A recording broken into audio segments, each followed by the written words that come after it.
Hello and welcome to our first Startup Women webinar of 2026, Blueprint for Success from Idea to Market.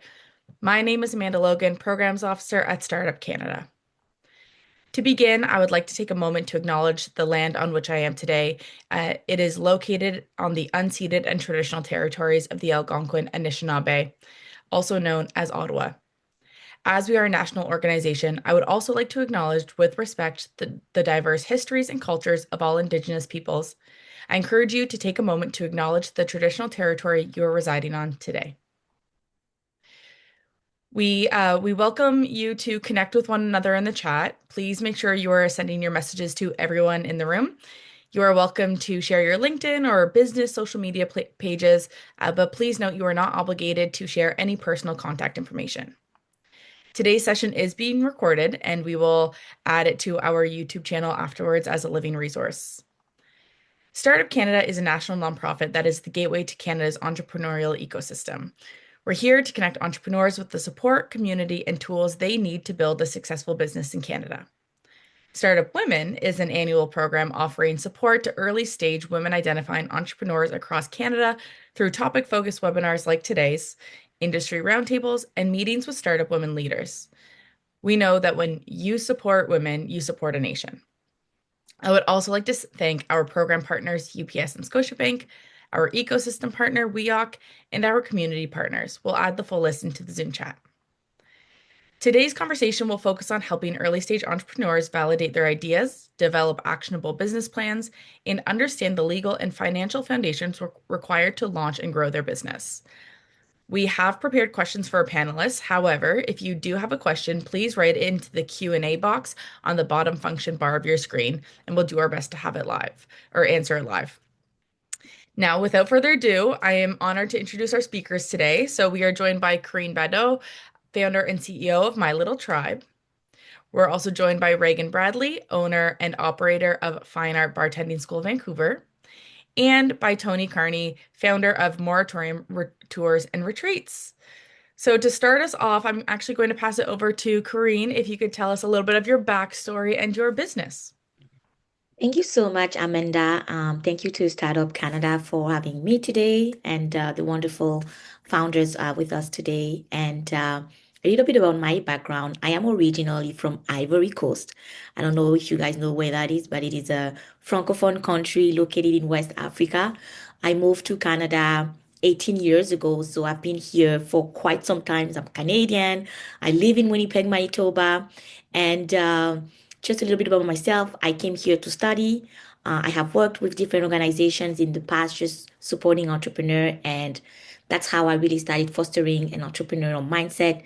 I was raised by entrepreneurs. Both my mom and dad are entrepreneurs back in Ivory Coast. So growing up, there was always ideas floating around. My dad is in the ag sector, so he was always talking about cash flow, always talking about seasonal production and things like that. And coming to Canada, I wasn't necessarily thinking about entrepreneurship as something that I could pursue as an immigrant, as a student. But then the reality became more clearer for me for the past 5 years.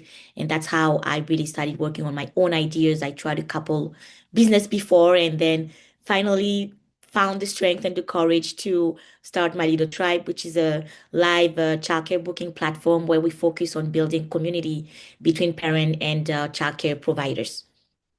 So that's a little bit about myself. Fantastic. Thank you so much. I'm going to pass it to Reagan next. Yeah, so my background, I started after university working at an advertising agency in Iowa. I really loved what the brand strategists were doing, and I wanted to do it myself. I realized to get to that point, it might be a long career to slowly move up the ladder. So I updated my LinkedIn profile. I called myself a brand strategist and then built a website and started taking clients.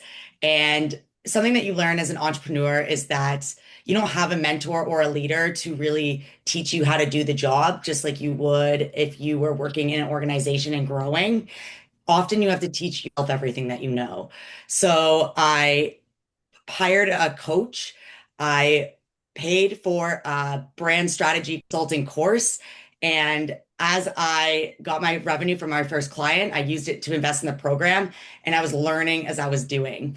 And that pretty much became the rest of my career as an entrepreneur. Since then, I started when cannabis first came legalized, a community called Women Who Weed, which turned out to be a little bit more of a passion project than a business. And then I went off on my own and I acquired Fine Art Bartending School. And we'll talk a little bit more about that process of acquisition throughout the panel, I'm sure. Perfect. Thank you so much for sharing. And now I'm going to pass it to Toni to give us a little bit of her backstory. Oh, sorry, Toni, you're muted. Oh, you're on mute. Sorry.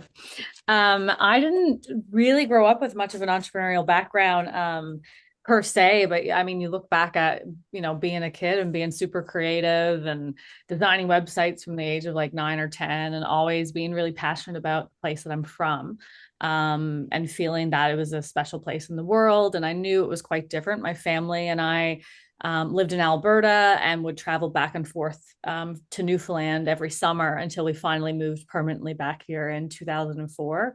So I always felt that my childhood was quite different than, your average Canadian child. Growing up in a tiny, tiny town, there's only about 120 people here in the town that I'm from, but just such a stunning part of the world. So I had started working in like hospitality, kind of like waitressing when you're like 14. So I started doing that, and I was working simultaneously. The restaurant that I worked at, they were also a tourism operator. It was about 30 kilometers away, so it was sort of my summer job. Eventually moved into marketing for that restaurant, hotel, tourism company. Just a small like local business. When I finished high school, went to university and studied marketing, but always, to get through university, had a part-time bartending job or a part-time restaurant job, always sort of still in the hospitality world, although I was so dedicated and passionate about marketing. I ended up not being very happy after I graduated university. I had a sales job, was still kind of missing that interaction with people. And, I've always been very into food and wine. So again, like that part was sort of missing. So I did what, any crazy 23-year-old does. I sort of quit my life and moved to Australia for a while. And in Australia is where, again, I was very focused on, shifting and going more into sales and marketing, and actually turned down a lot of like opportunity in hospitality. And then when it wasn't really seeming to work out at the time for finding any marketing roles in Australia, ended up at a awesome family run, very successful small business, a little cafe there, and ended up learning like everything I know about small business from this family. Who had been in the industry for like 40 years, had multiple businesses across Melbourne. So it was huge learning experience for me. And then at the same time, like if anybody here has ever met anybody from Newfoundland, you'll know that we are very connected to Newfoundland. And no matter how far you travel away from Newfoundland, you always want to go back home.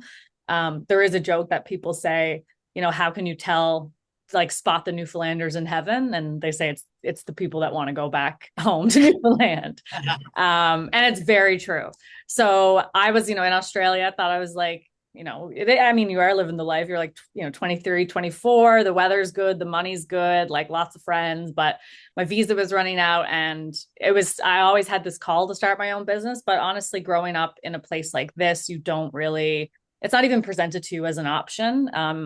And when I moved home to actually start the business when I was 25, like, got called crazy by a ton of people, because it was never like a viable career path for anybody in the past here. So I was sort of the first. So yeah, it was kind of blending that love for marketing and creative with my love for my hometown, kind of looking around and realizing that this place was dying, that we have a aging population here. And it was such a beautiful part of the world. And then just through my own like world travels and my hospitality background, sort of blended that all together to develop the tourism package that I sell now, and I've been doing for the last 6 years. So we're just going into year 6, and we have guests from all over the world, mostly Americans, which they're honestly the best like guests and the best travelers. They love spending money. They don't really care about spending money. They're happy to spend it and they're happy to participate and go somewhere that's really unique. And that's what my hometown of Conch is. So 6 years later, that's kind of how it started, but definitely no entrepreneurial background at all per se, just being like a, you know, like kind of young whippersnapper and very involved in everything and always had a lot of initiative. So I didn't even know what the word entrepreneurship really meant even after like doing a business degree, because if anybody here has done a business degree, you know that they just sort of prime you to go get a corporate job, not to really reinvent the wheel. So yeah, it's a bit of an unconventional path, but it's been quite fun, quite challenging, but quite fun. I love that. Thank you for sharing. I'm also thoroughly enjoying in the chat people from out east. I'll be like, I'm from out east too. We have PEI and Nova Scotia popping up in the chat. So I love it. I love it. There is a specific pull to being out from that way to claim it. So that's fantastic. Thank you so much for sharing, Toni. We're going to get into a couple of questions for our panelists now, but a reminder to our audience, if you have any questions for our panelists, please use the Q&A function and we'll do our best to get to them. Now to start us off, I think everyone kind of slightly touched on this in your intros, but I would love to hear from you and really dig into when you had that light bulb moment, when it was either coming up with the idea for your business or thinking, oh, is this a business I should acquire? What was that aha moment? And, I think a very common feeling in people who have the entrepreneurial spirit is they're always thinking of new business ideas. So what was it about this aha moment that made you realize this might actually have legs? So whoever wants to start can take that one. I think I can definitely start. I feel like there is a common thread between myself, Reagan, and Toni. I just feel like it happened in a way where we were just like curious about our own skills, curious about people experiences. And that's a little bit about myself as well. I don't feel like I decided that I will be an entrepreneur. I just felt I was very curious. I grew up in a home where we discussed a lot about ideas and how to work on things. And moving from Ivory Coast to Canada, it was a different reality. Like I wasn't thinking about, like I went to school, I graduated, I worked as an accountant, I worked as a financial officer for my first, I'll say 6 years after I graduated. So I wasn't thinking about entrepreneurship, but I was someone who was very curious about things, ideas that I had, and I'm also an extrovert. So very sensitive to people experiences. I remember even volunteering, like I would always ask people, how did you feel about this? How did you feel about that? And just engaging in taking interest in people experiences.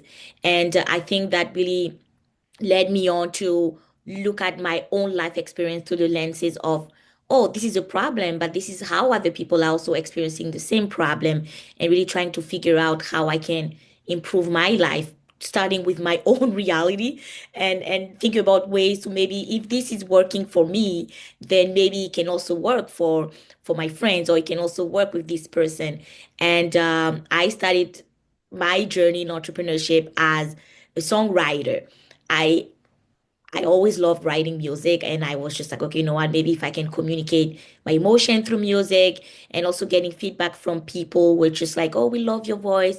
We love that song that you wrote. You sang it and it was very beautiful. But always keeping that engagement, just getting feedback from people, and valuing my own passion, valuing how I feel about some of the things that I'm creating, really brought me to starting writing songs and learning about how you should register your song to SOCAN, learning how you should promote your song, just really now entering entrepreneurship without really knowing that what it was, right? I just kept my name and made sure that I was just signing up and registering the songs here and there.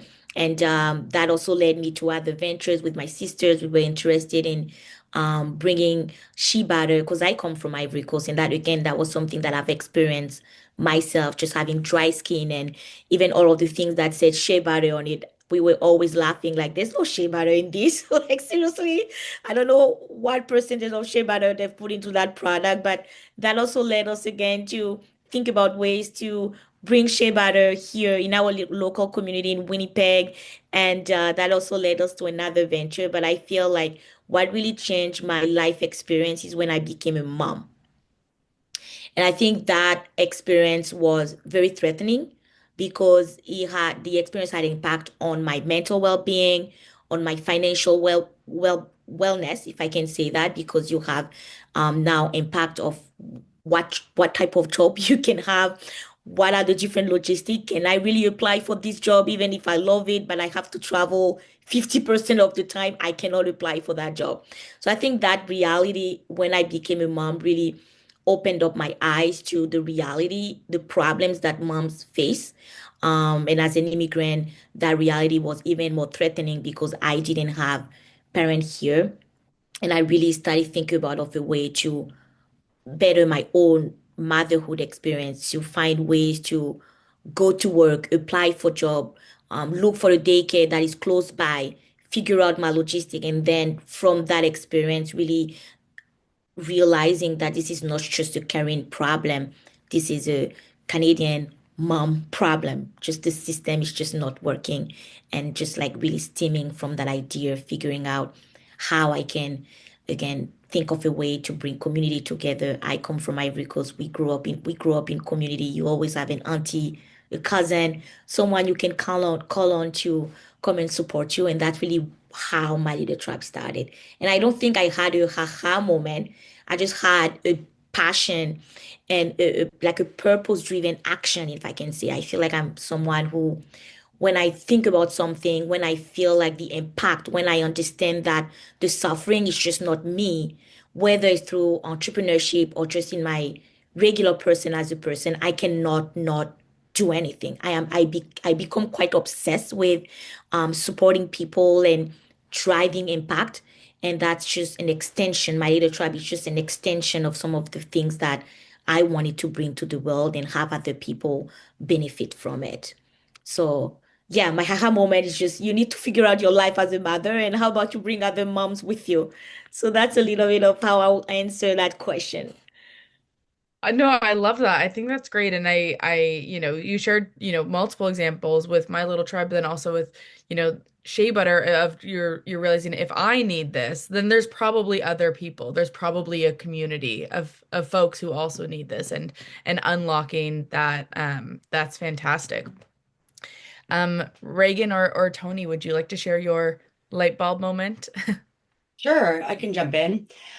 So as an individual, I try to be really intentional with what I say yes to and the decisions that I make. And I really try to measure saying yes on a couple of different pillars. One, is this aligned with my long-term goals? Two, is this going to help me develop the skills that I need to be a better individual, maybe personally or in my career? Three, is this effective use of my time for the skills that I want to develop? So, for example, am I spending a lot of time doing accounting when I don't want to be an accountant? Again, and then lifestyle. So, is this going to give me the lifestyle that I want? I want to work to live instead of live to work. And as an entrepreneur, having that as a guiding light when you are making decisions helps you be more intentional with the types of businesses that you choose to do or not do. So the light bulb moment for me was I was working as a brand strategist and I was building websites. I was achieving my goals. I was developing my skills as an entrepreneur. I had the freedom and autonomy to choose what I wanted to do every day and who I wanted to work with. But I wasn't really making enough money doing that. I was trading my time for money, and a lot of my time was being spent building thought leadership content, always being on social media, attending a lot of networking events. And while I appreciated and loved all of that community building that I was doing, it wasn't helping me get to that lifestyle that I wanted. I wanted to grow. I'd maximized my skills that I was willing to do in that area. And now I really wanted to reinvest in my lifestyle. So I thought, okay, well, what can I do? Well, I have to stop trading my time for money. So I discovered a woman named Cody Sanchez. She's incredible. Highly recommend following her. She talks about buying small businesses. And the fact is that there's many people from the boomer generation that are retiring and their businesses aren't sexy. Their kids don't want them. They're not sexy agencies. They're not influencer marketing organizations. And so what are they doing? Well, they're either selling it for pennies on the dollar, or they're letting the business dissolve, hanging up their hats and saying, hey, I did a really great job for the time that I had. This business served me in my life.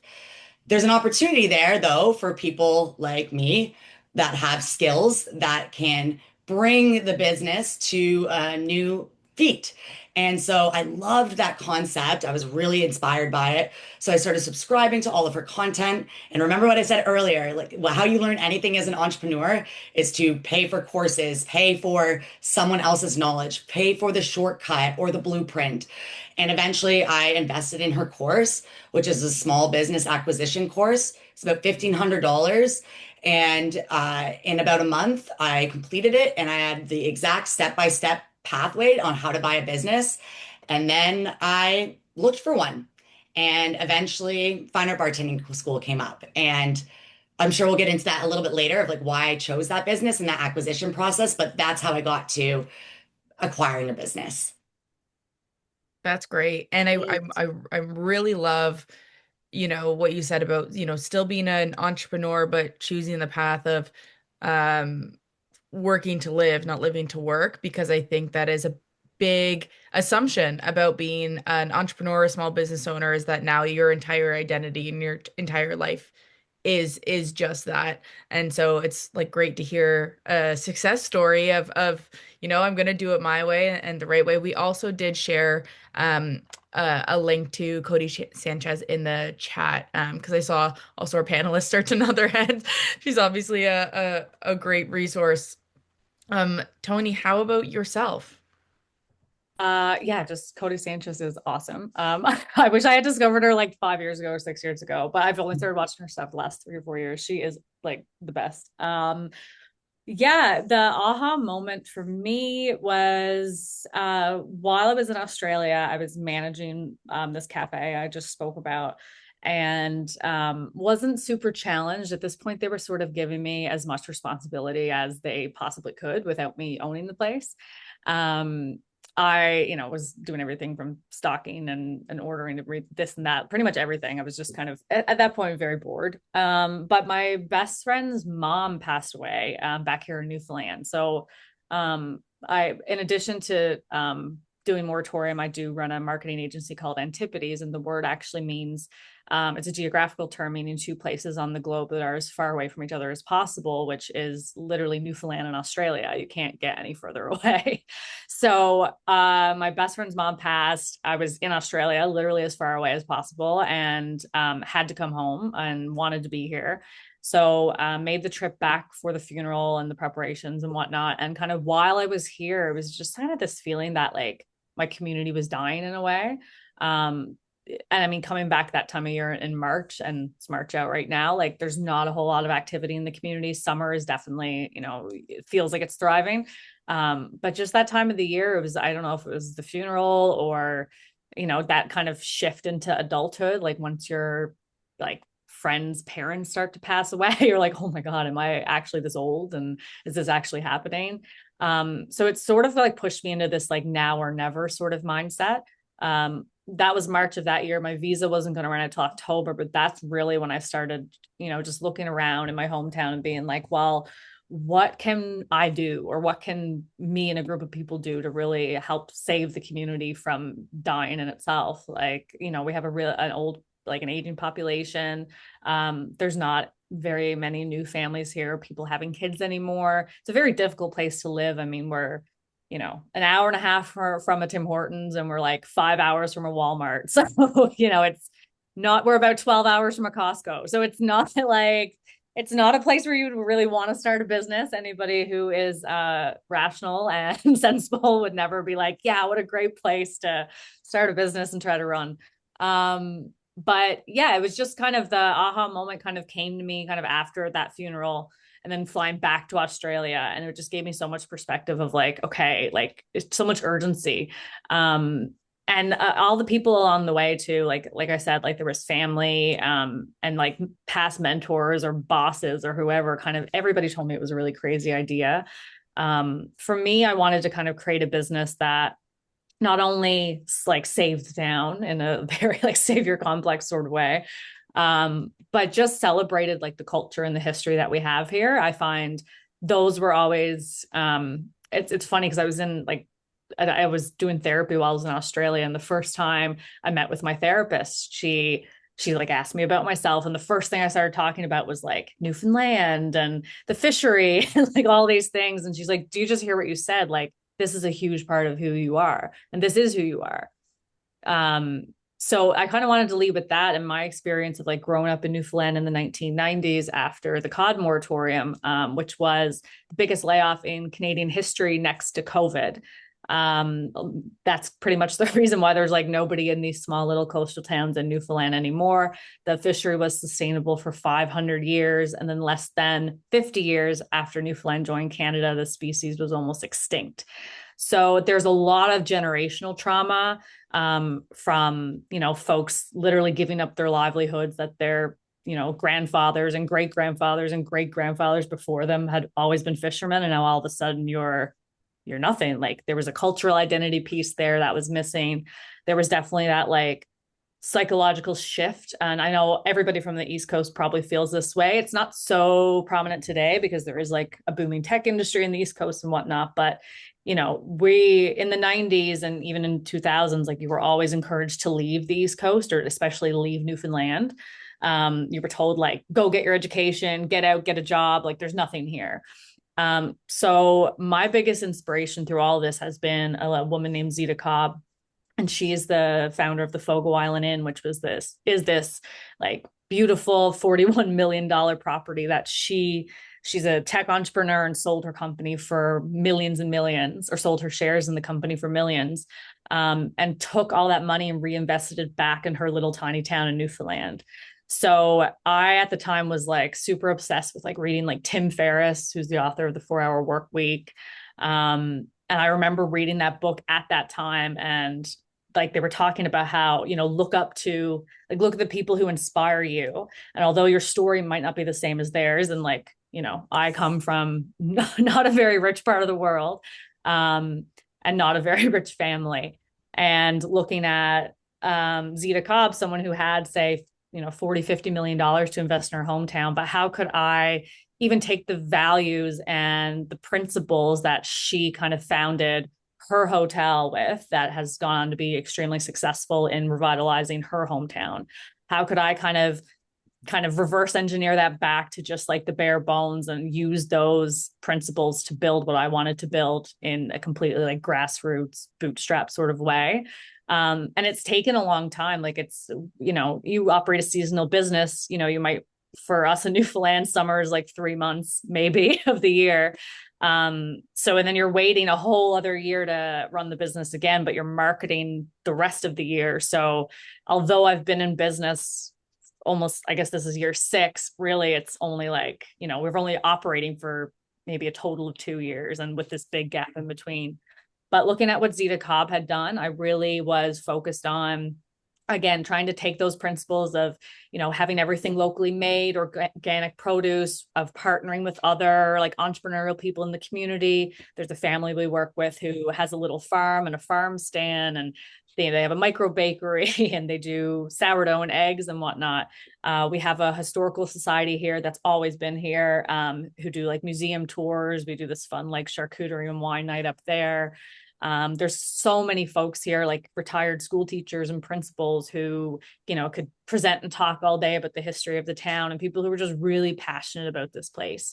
So one of her frameworks is that her institute Shorefast speaks about is something called asset-based community development. So rather than like, and I mean, I was at a panel in Jasper in September and met with another girl on the panel was from Explore Edmonton. And it's funny because we were talking about the same thing, but mine was like such a micro example and hers was obviously Edmonton to Conch, a bit of a difference there, such a macro example. But asset-based community development is really based around, and I think it's like such a good foundational framework for all entrepreneurs. So everybody should write it down, look it up. But it's essentially like looking at what you already have. And Reagan just kind of talked about that, of like looking at your skill set and what you already have. in terms of community development, you look at like, okay, well, what do we have here? So like I said, we had this little local farm that was really nice and opportunity with them. We had local historical society who owned a few little kind of restored fishing premises that I was like, kind of ideas were kicking around in my head of how could we utilize those in a cool way. We have like such a fascinating history and culture just locally, a lot of folklore, a lot of music, just a really colorful history. So you look at what you have, what you miss. So of course, in our community with like such a, back in the 70s, there's probably 600 people here. Now there's probably 100, which I mean, still very small, but 600 to 100 is quite like a drop. Definitely changes the atmosphere a lot. So of course we miss like the way things used to be. And for me growing up, like that was always, you'd hear all these stories about like how much fun cons used to be and these parties, and like there used to be a swimming pool here and like a pool hall and all these different things. And then growing up in the 90s here, you look around, you're like, well, why is it like so depressing? Why are all my family moving away? Why are like all these houses boarded up? Why are all these shops closing? Like it's just nothing really made sense. So you kind of grew up in this time of like depression in the 90s here.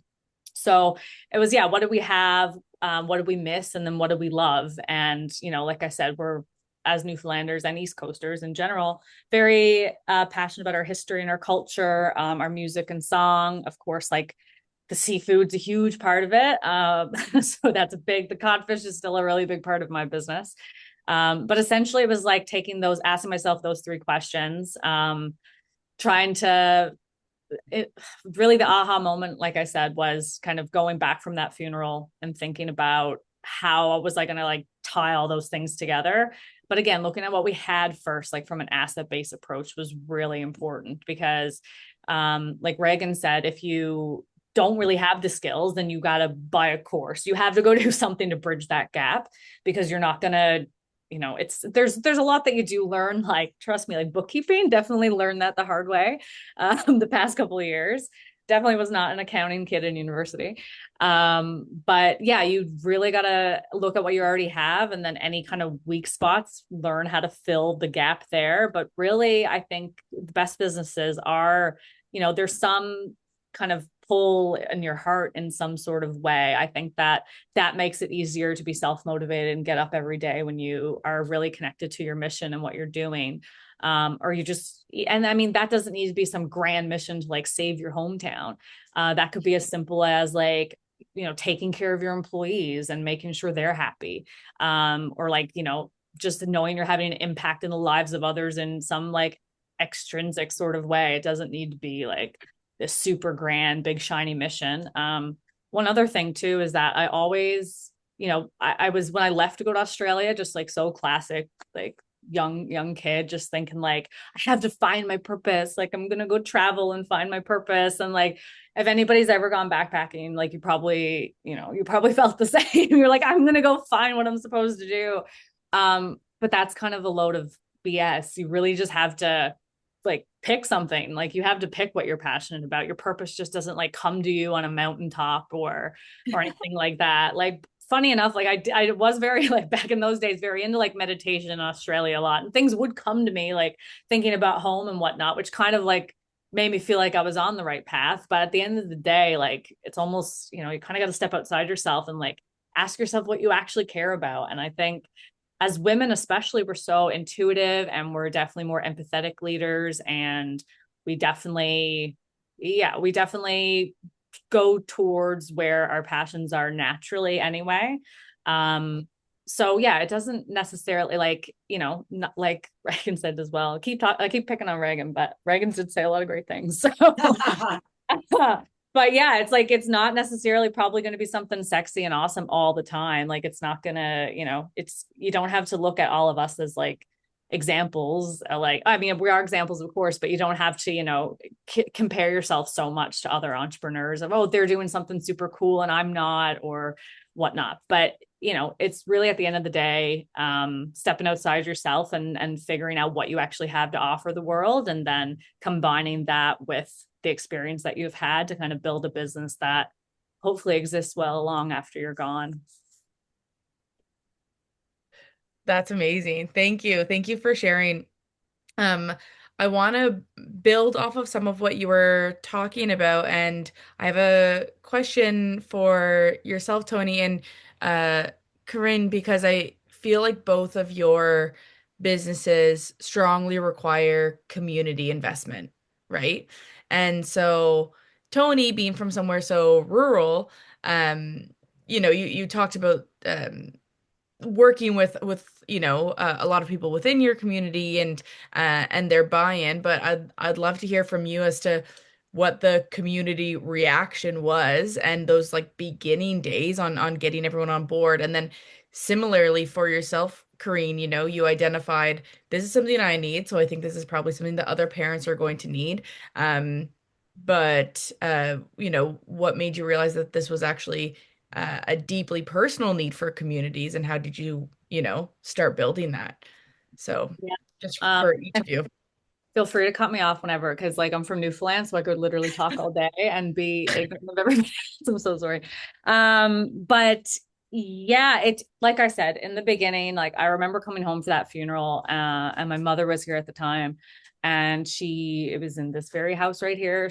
I explained like this was the idea. It was going to be like this tour business, and we're going to talk about the moratorium and conch in the 90s, and we're gonna, I was like all the like Melbourne hospitality vibes brimming in my head of we're gonna have like really nice coffees and really nice wines and this and that, and telling my mom all this. And then she like brought me in the room and sat me down, and she's a social worker, which just makes the story even worse. She sat me down, like held my hand, she's like, I think you're having a manic episode. And I was like, no. I was like, no. She's like, I think you might be like bipolar, Toni, like this seems pretty. I'm like, no, this is like what I'm supposed to do, this is my purpose. So yeah, buy-in from your family is not always going to be a thing in the beginning. It's really, you do really have to prove yourself, I think, not only to your family, but in my case, yeah, in my community as well. The history, knowing a bit about the history of Newfoundland kind of helped because, like, I guess every province in Canada, the federal government has always like promised things. Especially back when all these provinces were joining to become Canada during Confederation. There was a lot of promises made, and that really shapes our mindset more than when you've been promised something and then it doesn't happen, and then something else was supposed to be a great promise and it doesn't happen. And there are some big events in Newfoundland's history that's like really made the people here sort of really hesitant towards any change whatsoever. Especially here, like a local example here in Conch, there was some investor sort of fella from the US came here back in like 2008 and was going to like build these cabins, and then it just never happened after the financial crisis in 2008. So that kind of created a lot of like hostility towards entrepreneurship in the community. Just like I said, overall, like political environment that also creates like a really fixed mindset. Somebody I listened to a lot of when I was building my business was somebody named Tom Bilyeu. He is a co-founder of Quest Nutrition. His stuff now is like a really political and strange, but back then it used to be really good.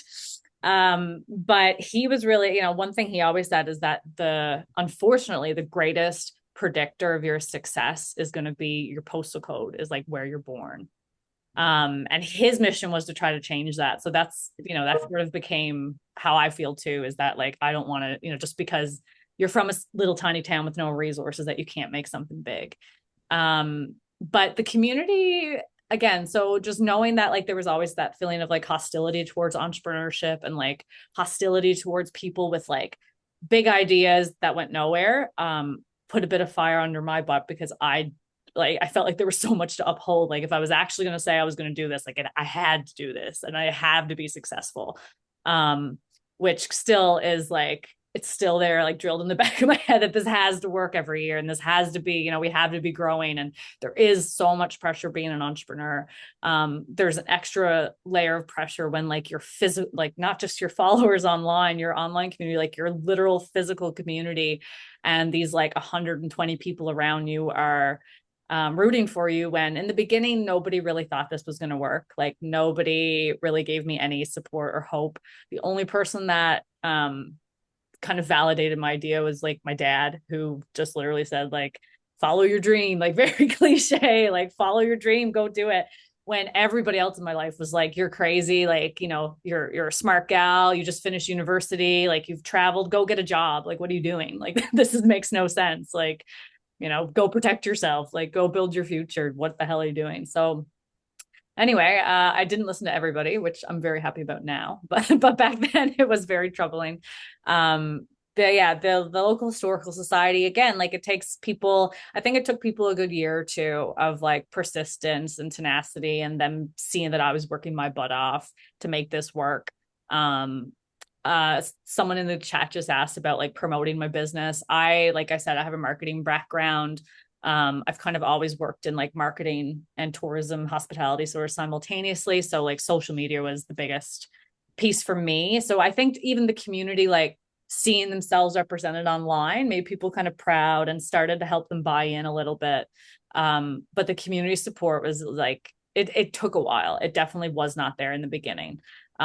Which is exactly the same, my role model, Zita Cobb, said the exact same thing when she came home with like 40 million to put into her community. I came home like a broke backpacker who'd been in Australia for years and like had like $50,000-$60,000 of student loan debt, like very different situation of like homecoming.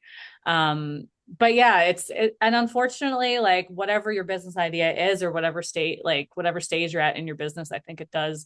And I'm sure the women here today could speak to that as well, that a lot of the time you will be called crazy, or you will be told that it's not going to work, or you should just go do this instead. I mean, it was only up until last year I'd still have people in my family sending me like job descriptions or like job postings. And I was like, what are you talking about? I've been running my own business for 5 years. Like I make more money than all of you. What are you talking about? Come on.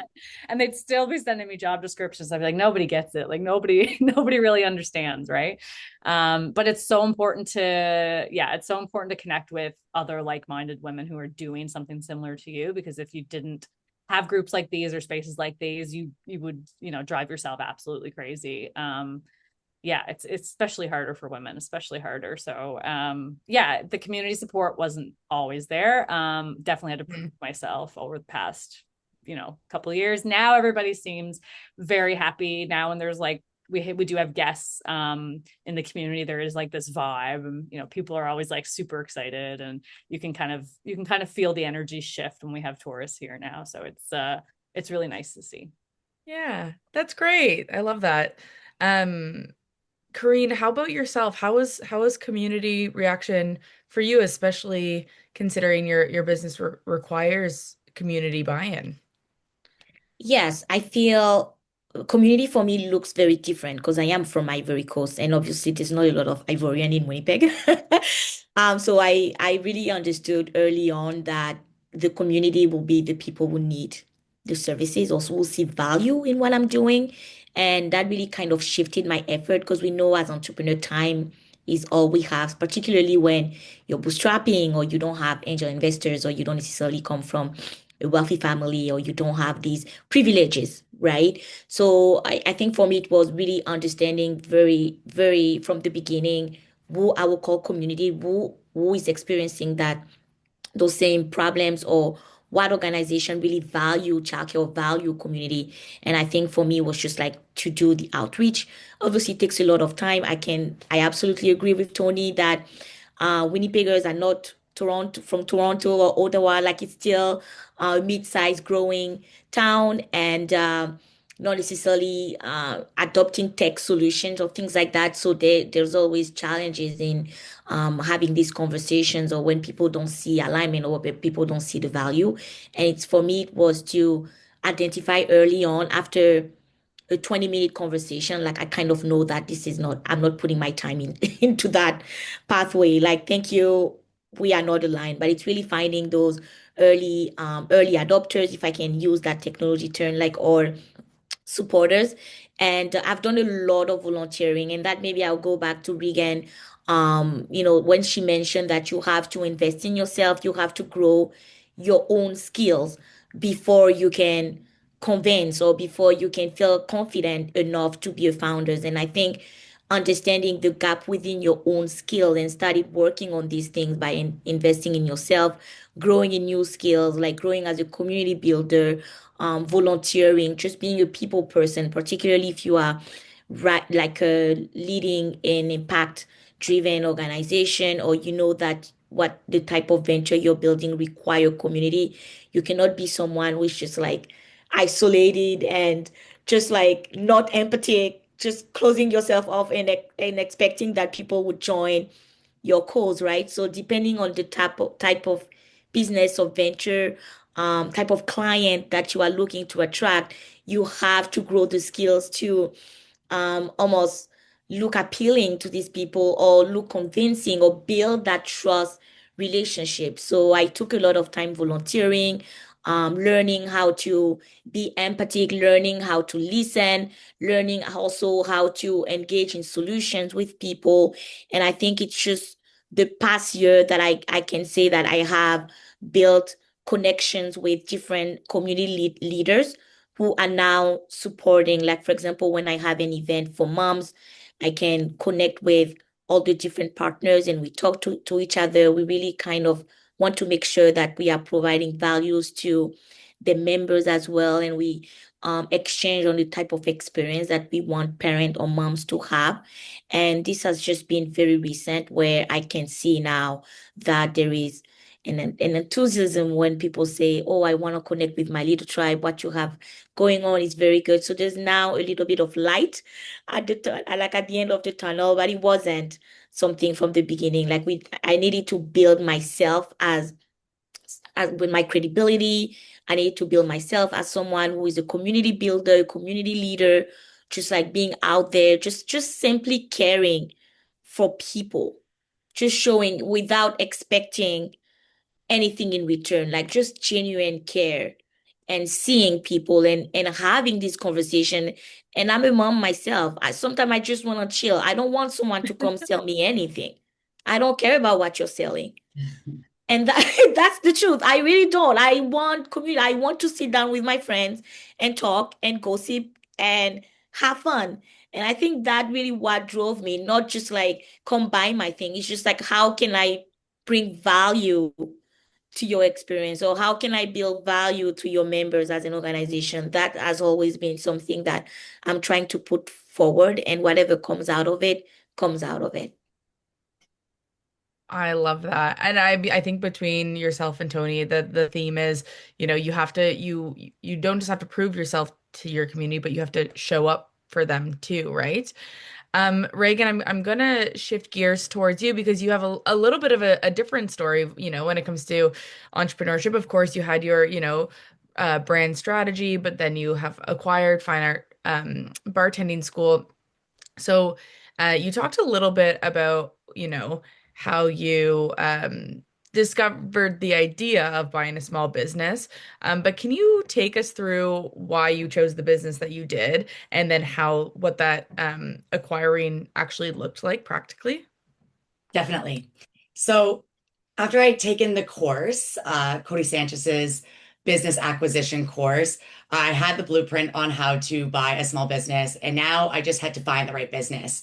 I wasn't particular about what business I specifically purchased. Of course, bartending school, where I ended up, is so fun and a fun skill to just learn and develop, but I wasn't too picky. What I was looking for was a few things. I was looking for something that was the right price. I was looking for good quality business. And then I was looking for something that was a good fit for me. When I say good fit for me, I go back to what I was saying earlier, a good fit for my skill set and what I can accomplish as a first-time business owner, someone who's not selling their own services, but actually selling a marketable product. So I needed to find something that was, I don't know, I like to call it an entry-level business to get started in my acquisition process. The next thing I was looking for was the right type of business. And I really like Warren Buffett's ideas of strong businesses have moats. And what a moat is it essentially, if we imagine a castle and we imagine a river, the moat is what connects, prevents people from getting in and impacting the fortress. So different moats for businesses can be having such a strong brand that nobody else can compete with it. It can be having such a large market share that you can control over the price. It can be that leaving your business has really high switching costs. For example, maybe changing internet providers. So I was looking for a business with a really strong moat, and Fine Art Bartending School had been existed for 40 years. We had over 750 five-star Google reviews, and we were just the most well-known bartending school in all of British Columbia. So that was really good sign for me. And then finally, it had to be the right price. And of course, when I acquired a business, I was very green. I didn't know what I was doing besides what I had in this course. So I hired the professionals. I hired a lawyer and I hired an accountant, and they did something called a due diligence process, which is an investigative process where you look at all of the finances of the business. You look to see if there's any liens or legal issues that might come up later once you acquire it. And once that due diligence process is all complete, then you start through your negotiation and you go forward in acquiring the business. Something that I loved about what Cody Sanchez said, which made that process of buying a business achievable, is she said that you can negotiate in two different ways. You can go with the seller's price and you can do your terms of the deal, or you can do your price and their terms of the deal. And so what ended up happening is that we paid half of the purchase price of the business, and then we negotiated our terms were to pay the remaining balance off over 15 period of months, 15-month period. So that meant that I didn't have to have the whole purchase price of cash in my back pocket. I was able to allow the business profits to pay off the rest. And one of the things I will say about acquiring a business is you do need a lot of capital. You can bootstrap it similarly to how I did it. I owned a property and I sold that and I had saved some money. You can also get family and friends to invest as well. Or you can go and get a small business loan. We'll talk a little bit about loans and raising money in a little bit. It's a little bit more difficult to get a loan for a small business if you don't have any assets. So if you are going to need to go down that loan route, you might need to already have a house or have some sort of tangible asset, like to be able to get that money, or you'll have to get investors involved. So yeah, that's the process of how I purchased Fine Art Bartending School. Very cool. Thank you for bringing us through that. And I love the, creativity you explored with negotiating terms. I think that's fantastic. Um, so as you all know, and I think most people on our call know, and this is, something that they're trying to learn and discover right now, is that starting or acquiring a business, it doesn't just happen overnight, as much as we'd like it to. It does require studying, market research, and funding. So I want to cover all of that, and we're going to start off with market research. Uh, for each of you, what did your market research look like, and what were some key signs in your research that pushed you to follow through with your idea? I can go first because it's quite a short answer. For me, I think it was my like kind of just like personal research, I suppose. I'd done a lot of traveling. I had stayed in a lot of like similar properties to sort of the business I wanted to build here, like sort of that small town, sort of, giving back to the community sort of vibe. A lot of the research I had came from like Destination Canada and the province of Newfoundland. And there was something at the time called like the quotient experience or something, quotient something. But the data from Destination Canada was showing that that people loved, walking around communities and spending time with locals. And like the third priority was food, which was funny at the time. I'm not exactly sure what the research shows now. But relying on those sources, those industry sources, and being specific to Canada was really important. But the first year I started the business, it was a day tour, and now it's a 5-day package. But building like the day tour in the beginning, it was very much based on like that exact paper that I had. I used to have this binder with like all my market research printed out, just like convincing myself and highlighting things that like this was going to work. but that was one of the things I remember so plainly, that the research showed that people loved just walking around small communities and interacting with people, like interacting with local people. And that piece of research became like the core of what Moratorium even is today. Another key was, again, like the travels I had done and seeing the shift towards wellness tourism, but it really wasn't a thing like pre-COVID. Like you didn't really see, people doing forest bathing or meditation, or you saw it a little bit in like indigenous tourism, like this connection, this really deep connection to like the land and the sea and the place. So there was definitely like some elements pulled through there, but it definitely wasn't prominent on the East Coast at all. I know like on the West Coast, been around for, the wellness tourism industry has been thriving for a while, but it's just a recent thing here on the East Coast. So even 2020, when I started Moratorium, it was kind of like trying to be one of like the pioneers of that trend. And even just seeing the last 5 years, there's so many little businesses that have it looks like they've been inspired by what I'm doing. I can't like say for sure, but it's, these businesses didn't exist, and it is cool to kind of be in there as like one of the first people who was talking about forest bathing or meditating, or like being so like place focused in small like tourism businesses in Newfoundland. So I think that was another thing, just like identifying that there was like this gap in the market here in terms of wellness tourism and experiential tourism that had a wellness and culture component. And then just again, like I was so data driven in the beginning. And that's like building your own confidence. Like, there's some people who I guess probably don't need to do as much, like, reading your data like a Bible, but that's definitely what I did for a really long time. And I will say I had the idea to do Moratorium way before I actually like took the leap and executed it. And those were just years of me trying to like convince myself that it was going to work, or like, again, just cross-referencing different piles of data to be like, okay, yeah, seems like there's a need here. Or even looking at, there's a National Historic Site about an hour and a half from here that saw like, sees 50,000 visitors a year. So I was like, even if I got, 10% of that to come to Conch, like what the numbers would be. So it was kind of like running all these different scenarios as well, like all these like hypothetical forecasts of, okay, what if I got 1% of that traffic, or looking up what the average traveler to that, like the specific area spends. And a lot of it was research and data that didn't exist. Like it was literally me being annoying, picking up the phone and calling other businesses around, just saying like, hey, I'm thinking of starting a business here. Like, do you mind sharing a little bit about how many people came through last summer with me, or different things like that. So I think there's a big part of like having to be annoying in business that you have to get over. But that's definitely what shaped a lot of my initial research.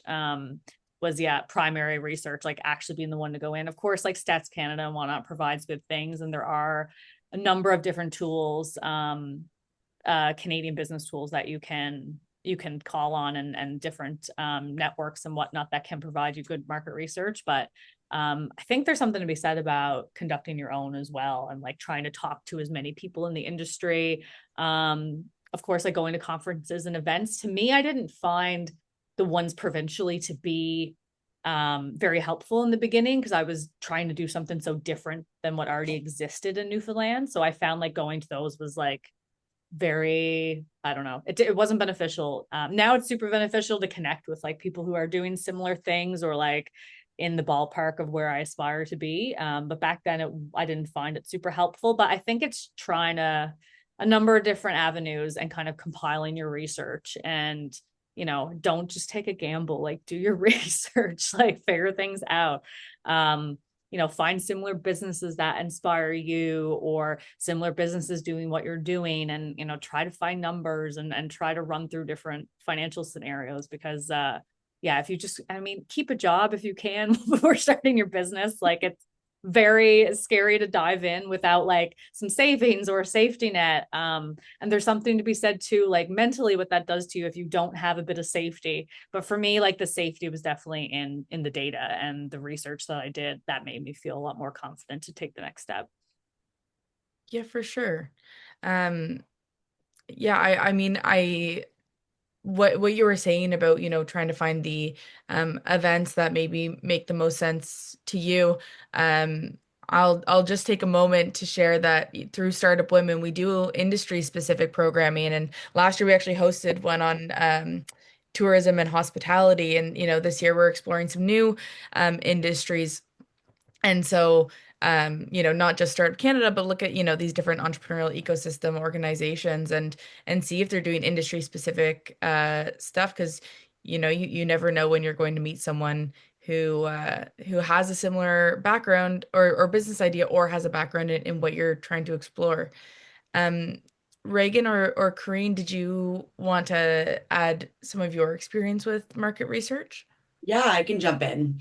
I recently was looking at acquiring a pet grooming salon in a small town outside of Vancouver. My goal long term is to have multiple small businesses.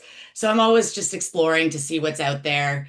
And I have a bit of a process on what I do when I find a business that actually looks like it's priced fairly and might be a good fit. First thing that I'll do is, of course, I'll look at the finances of the business. What you're looking for when you are interested in buying a business is you want to look for a business that's sold at about 2 to 3 times what you can take home as an owner. So that means that if I can take home $50,000 this year, I may be expecting to pay $150,000 for that business. And then you have to evaluate, is that amount of work that I have to do to run this business worth only $50,000? That's something that you have to ask yourself.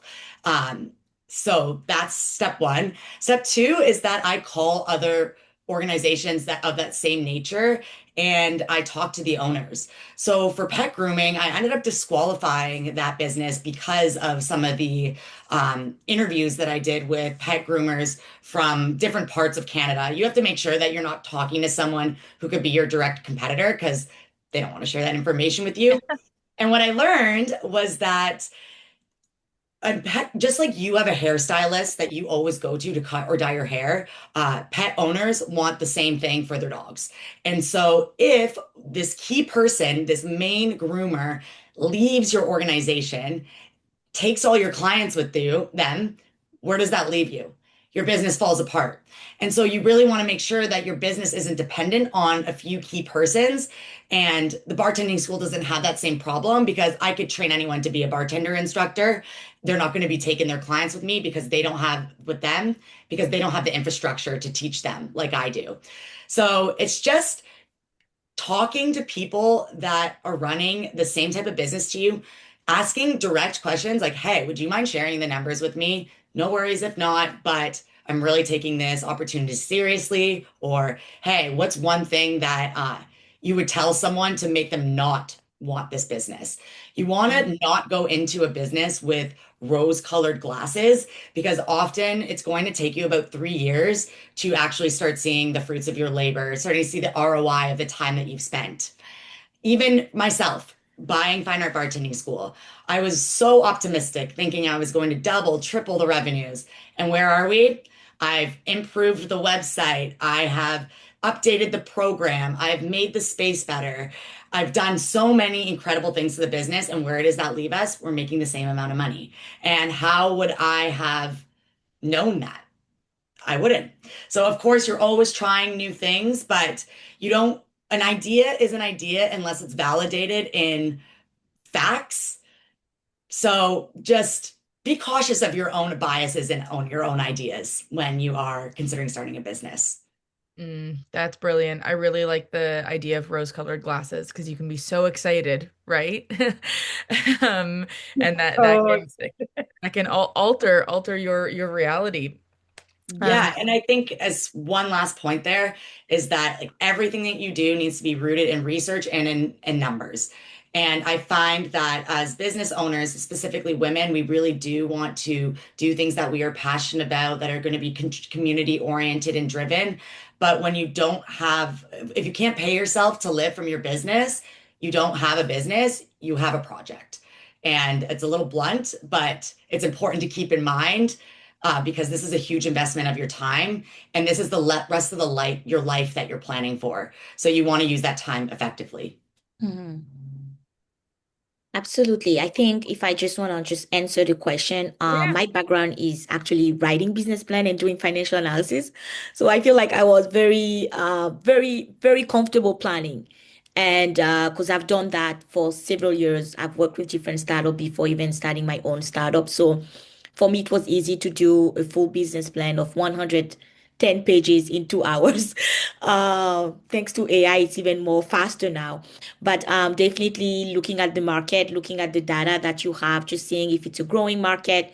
And those are information that you can find like different market insight intelligence website like Statistic Canada, like Toni has mentioned, IBIS.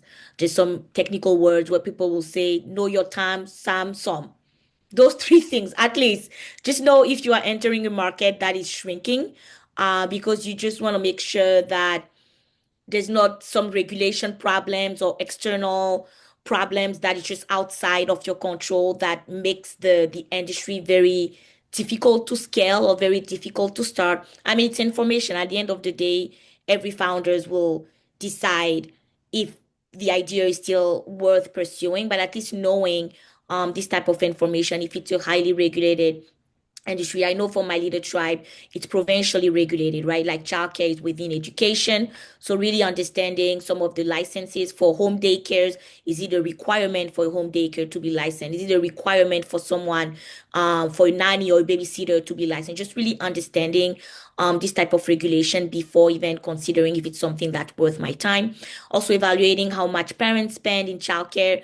Those are information available through the census. So the government collect feedback from parents and they tell you exactly how many parents are complaining about the current system, how many parents actually have kids in daycares or considering at home childcare solutions. So really spending time understanding the reality of your customers, and as well doing some comparison with competitors or people or businesses that are doing the same thing, kind of in terms of prices. And I'll say having a distribution plan. That was easy when I started the company with my sister called Kekara, because it was physical product in the cosmetic industry. We really knew exactly how we were gonna distribute, like we were going to do um consignment, we were going to do market fairs, we were going to do online, and we had clarity for that business. For my little tribe, it's a little bit different because it's a tech startup. Like, how do you reach out to people? And I think at that point, it's when you just have to execute. I think for me, I was very comfortable planning and knowing what to do and reading the book and people telling you do this, do that. But it's just like, is it really converting into paid users? And I think it's really, for me, it's finding the formula of online marketing, but also partnership marketing. So I really divided my effort to online. When I put an ad online, who I want to reach. Do I want to do I want to reach caregivers or do I want to reach parents? Do I want to reach parents in Winnipeg? Do I want to reach parents in Toronto? Just really being very clear in how I'm executing my outreach strategy and my marketing strategy, because that's also where all the money goes, right? When you're paying $500 and you're not quite sure how you're gonna recoup on that. So some of the things that we've been doing is just like on top of doing online outreach, we are doing local outreach, we are doing paid event, almost having a mix of different incentive that can bring back that money and not just staying stuck in the plan. Because the plan is one thing, the execution will tell you what you actually need to do and where you need to go. The numbers, like Reagan said, like how much when you do an event and you can see that people have paid for the ticket, how much did you made on that versus when someone is booking, are the users returning? If they're not returning, why they're not returning? Just like a lot of thinking to build like financial traction, because you can have public traction, you can have all the visibility on LinkedIn and Instagram and have people grow on your social media, but is it converting into money? And really sitting down and reviewing your forecast, really reviewing your retention strategy and your conversion strategy is really what will refine those data, that market strategy, or the first initial thought that you've accumulated through the research will be refined when you start executing and really seeing what's working versus what's not working. I think just like another little, like, just quick sentence is that I think we all just said it, but you have to become like obsessed with the industry that you're looking to get into, like obsessed, like annoying girlfriend obsessed. Like try to learn like as much as you can about the industry, not just in your province, but in the country, not just in your country, on your continent, not just on the continent, but like in the world. Like the Fogo Island example for me was like in my province, but again, like I looked at like other like sort of like really culture focused wellness luxury spaces like all over the world and pulled and drew inspiration from there and like research and data.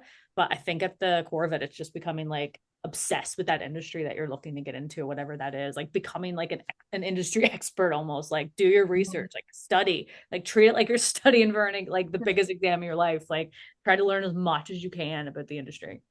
Totally, totally, 100%. All right, so you're at the stage of your business. You've done you have the idea. We went through the light bulb moment. You've done your market research. It's now time to start executing. And the number one question we receive from entrepreneurs is, how do I fund my business? So from each of you, what did raising capital to be able to even pursue your business idea or acquire your business even look like? Was it event investors, grants, or did you bootstrap it? Um, Maybe Corinne, I'll pass it to you first because you said Yeah. your background is in building financial plans, so Yeah. maybe that's a good place to start. Absolutely. I think you need a forecast. You need to at least know why you're asking that money, if you need to ask money, right? Because there's different needs based on your business, based on your idea. So I want to demystify that access to capital may not be a requirement for your business. Like if you're a service consultant or if you like, depending on your industry again, you may not require much capital. But if you do, it needs to be proven by numbers, right? You need to know why you're asking 10,000 and those costs needs to be broken down. So I'll say for me, I started with my forecast and it was very easy for me to do that. Just knowing how much the business cost me and my pricing and just a bare it doesn't need to be complicated. I know sometimes with if you're looking to raise funding through VCs or angel investors, like if you have a scalable venture that will go beyond your local community to maybe international markets, then at that point there's some complexity to the financial forecast. But let's make it simple. Just at least know why you're asking that number. And for me, I just needed that I knew I needed to build a platform. So there was some tech cost involved and cloud computing and probably some dev cost. So at least knowing that money, that amount that I need to have like a viable platform that people can now sign and test and give me feedback. I didn't want to spend money on a potential idea because at that point you have to remember that you're still transitioning from planning to execution. And if you don't need to ask for 1 million, unless you're building like a deep tech product or like a very IP specific technology driven, like there is pre-seed that start with the big money, but knowing your product, knowing your cost, and asking yourself, do I need a loan? Is it something that I can put money on the side to show? And I think putting money on the side is a requirement because you can't ask for someone to invest into you if you're not investing in yourself. So yes, maybe I can be comfortable and say I'm putting my time, but how about your money? Yeah, I need to put money in my business before asking for people money. Like it's so easy to be, yeah, you give me the money and then I'll just be running. Then you're not a founder, right? So saving and this is some of the things that the bank will ask you, any financial, it's not different than any personal. Um, it's probably maybe a little bit more complex depending on the amount of money that you're asking. But just if you are to purchase your house, that they'll look at your personal financial statement. They'll ask you for 5%. So there is some personal investment that I had to put on the side to be able to hire a developer. On top of that, I have used resources, particularly in the tech industries. There's a lot of program where you can hire student tech to build your platform. I've also applied for grant. I received a grant through Canadian Digital Adoption. I remember that was a grant. I'm not sure if it's still available, but that was one of the grants that I've used to be able to build the website and have like an online presence, have like a waiting list. And I know now with AI, you can basically have anything ready to be live with $20. Maybe you have to pay your hosting fees or things like that. So I feel like access to capital is pretty tricky or difficult if you're really building something that requires an extensive amount of cash flow from the get-go. But I also want to encourage you that maybe your business doesn't require that. So don't be stuck on the idea that if I cannot raise, I cannot run a successful business, or I cannot be a founder. That's a myth. You can, and I've also bootstrapped. I'm still bootstrapping. I've done pitch competition where I was lucky or fortunate to have win a little bit of cash prizes as well. So non-dilutive funding is really what I got so far, which is a good thing because you don't necessarily want to start bringing investors and other voices when you're still trying to find your product market fit. Like when you just on the market and you're building your traction and you're trying to refine your conversion formula, I think it's good to keep your equity. I've had conversation with angel investors, and that has been something ongoing. So even when you bootstrap and you do all of the things, it's good to learn about investment, understand what are the options that are out there for you for the type of business. It's very specific, industry specific. Some industry raise money pretty early on, others just don't. So really understanding and keep yourself informed, accessing the free resources like Startup Canada has some great resources for founders. Just keep learning. I didn't spend any money learning on investment readiness program. I've done one program called Elevate Plus, which is an investment readiness program by Elevate Plus, which is also a community for women entrepreneurs. So they have a specific program for investment readiness. I didn't pay anything for that. They taught me how to prepare for pitches, how to put together a data room. They gave me like a full template on VC's information and understanding how do you even meet these people? How do you know them? Do they just walk around and be like, hey, are you a VC? Hey, are you? No, it doesn't work like that. But just really learning and then preparing myself and learning and preparing myself. So everything doesn't happen like that right away. There is a big learning curve. And I think for women entrepreneur, it's even more challenging because we do have some of us have different realities. I know for me, I'm a mom. So again, just like carving out time to learn and invest into personal growth and understand what I need to be ready for that next stage is worth a while. But yeah, other than non-dilutive funding and bootstrapping, I have not raised money through angel investors or VCs, but I've been in conversation because it's a different process depending on how much money you need. It really comes to how much money you need, why do you need it, when do you need it? What are you willing to sacrifice to get it? So asking yourself those questions before you make a permanent decision that may affect you for the rest of your life in a good way as well. So I am a little bit of a risk advert because I was an accountant. So for me, the numbers are I still have to take deep breath when I see the numbers, when I see how much I'm asking and be like, okay, Carine, this is what you need for your business. It's not personal. You have to go for it. But there's also some financial literacy and understanding of what you need to prepare for the right funding option to meet you and then really take you to the next level or take your business to the next level. That's great. Thank you. Reagan or Toni, do you want to share your funding journey? And were there any elements of funding that you explored that maybe Carine hasn't, like grants or other avenues, or is everyone here bootstrapping? So I mentioned at the beginning the process I used to be able to get the capital to be able to acquire a business. I did sellers financing where I only paid half upfront and then use the profits of the business to pay off a loan to the seller over a 15-month period. However, I also raised some money recently or got funding for a massive project that I just completed with the business. I recently the location that I was in is getting demolished. So I had to essentially rebuild the bartending school in a new spot. And that is a full story in itself. But of course, rebuilding or building or basically a bar from scratch costs quite a lot of money. And our business didn't have enough working capital to be able to pay off that project in the period of time that I needed to have that cash available. So I did a lot of research in different options. I thought about getting a line of credit for the business, which is very flexible.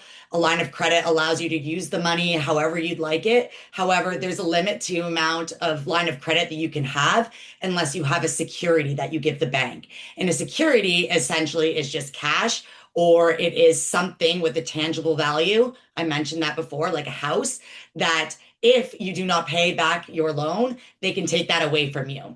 So I needed to find an option where I could get quite a lot of money without a large security.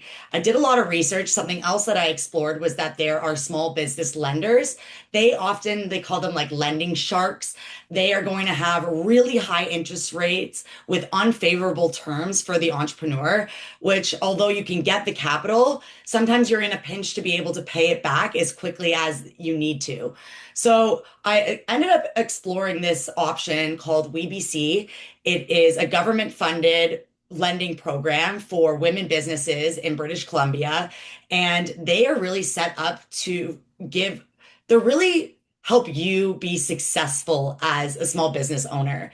The terms are favorable. For example, that loan that I have to pay off, I can pay that off over 5 years at very small monthly payment installments so that not all the money I make from the business in the next 5 years has to go towards paying off the loan.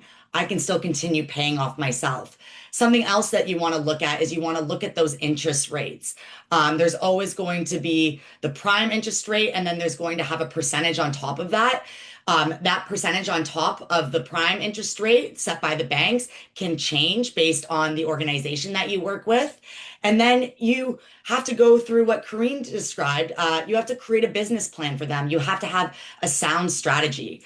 Unfortunately, I had a business that I invested quite a bit of money into upfront, and that was already generating income monthly. So that put me as a highly qualified candidate for this loan. If you don't have that, what they're going to be doing is they're going to be looking at your personal credit score. They're going to be looking at what assets you have as an individual. So some people who have less than 720, I believe, credit score, I have to check the numbers on that, wouldn't even qualify for the loan at all. So that's something, if you're considering looking for money, you really want to make sure your credit score and your banking situation looks good. So everything was all checked off. I looked good. I was a qualified candidate. Then I had to put that business plan together. That looked like a 2-year cash flow forecast of how money was flowing in and out of my business. I needed to prove to them why this investment was going to make the business more profitable. And I had to break down line item by line item where those dollars would probably go, what the project budget was going to be for this massive renovation project. And then I had to pull together all of the quotes from the team. And I had to basically put together the full plan before actually getting the funding. I was able to secure the funding and I was able to do the project. And now I'm on my way back to paying that loan off. So that was my whole story. It was pretty crazy taking out a loan of that size, but if you trust yourself and you trust that your business is going to continue earning the capital that it has, then you're going to be able to pay it off.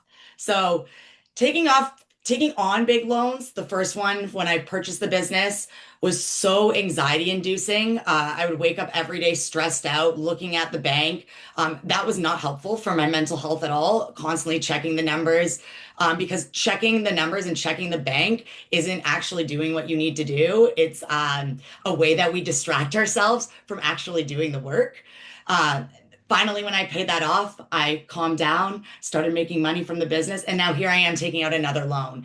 I can handle that a much stronger than I could. I know how to manage and regulate my emotions through this really financially stressful period. But as you get stronger and a better business owner, you get more faith in yourself. And you realize that good debt, is a leverage. And that's really important. Totally. Yeah. Thank you. Thank you so much for sharing. I am looking at our time and we're very close to end. So I do want to make sure we get to at least one audience question before we wrap up. So I love this question from Susanna, and I'll ask it, and maybe to make sure we stay within our time frame, each of our panelists can give a quick example. But she asked, what was what was the biggest challenge you faced as an entrepreneur, and how did you solve that challenge?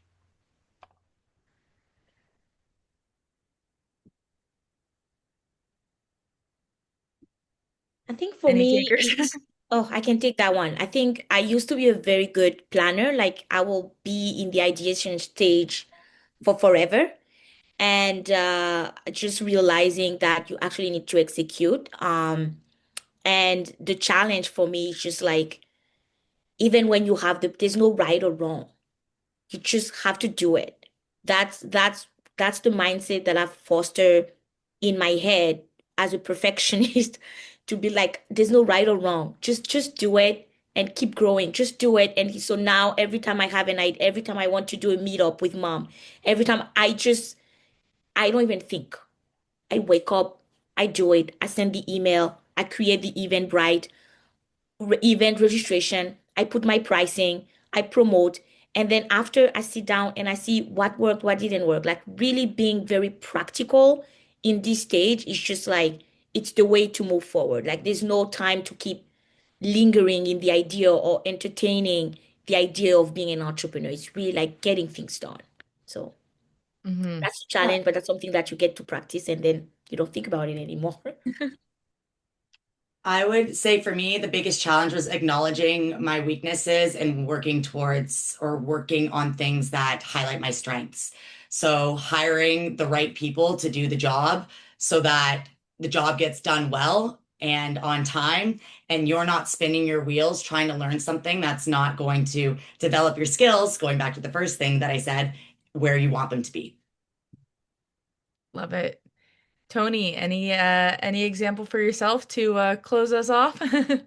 Oh God. I think honestly, the biggest challenge for me in running my business and starting my business, in all honesty, probably just dealing with your own mental health. And initially it was a confidence piece.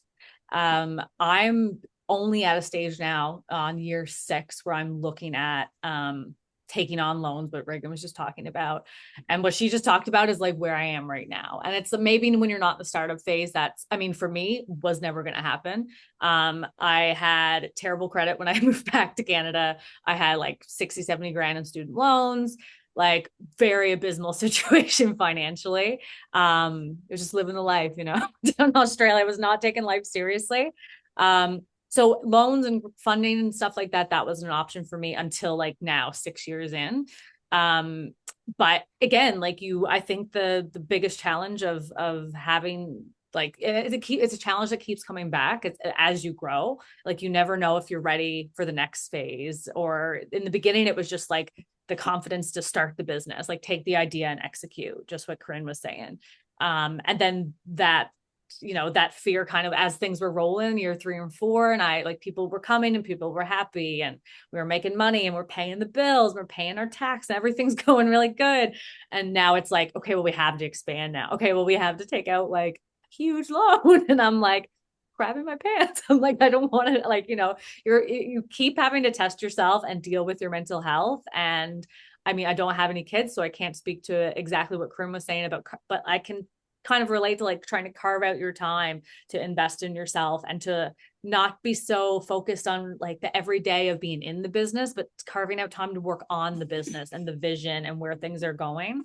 That's been probably the biggest challenge for me overall is trying to be either vision focused or operations focused and trying to balance that. And also just like dealing with my own mental health and being confident enough in myself to be able to advance through the stages quickly. But if you're just in the startup phase, like I think, it took me a long time, like I said, to just take the idea and actually execute. So yeah, that's probably how I look.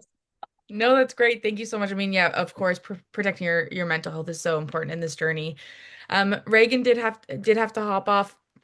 Um, But I do want to thank you all for joining us for today's event. For our attendees, we have a quick feedback poll that will launch now, and we'd greatly appreciate it if you could complete this before you leave. Thank you again to Toni, Reagan, and Carine for donating your time and your expertise. I would also like to take a moment to thank our program partners again, Scotiabank and UPS, our ecosystem partners, WEOC, and our community of our community partners, which will add the listen to the Zoom chat. We are hosting our next industry roundtable of the Startup Women program on May 6th, and that is focusing on women in food and beverage. So the registration link will be in the chat. And then lastly, before you go, we'd love to see you at the Startup Canada tour. Our very first stop of the year is in Halifax. So all the East Coast chat that's going on, if you're in the Halifax area, we'd love to see you there. We'll be there April 29th. And for our attendees, if you want to attend the Startup Canada tour where you can network, meet mentors, and possibly pitch your business, you can use the promo code webinar50 for 50% off your ticket. So that will be shared in the chat as well. So please fill out the poll if you can. And otherwise, thank you all so much for joining us today.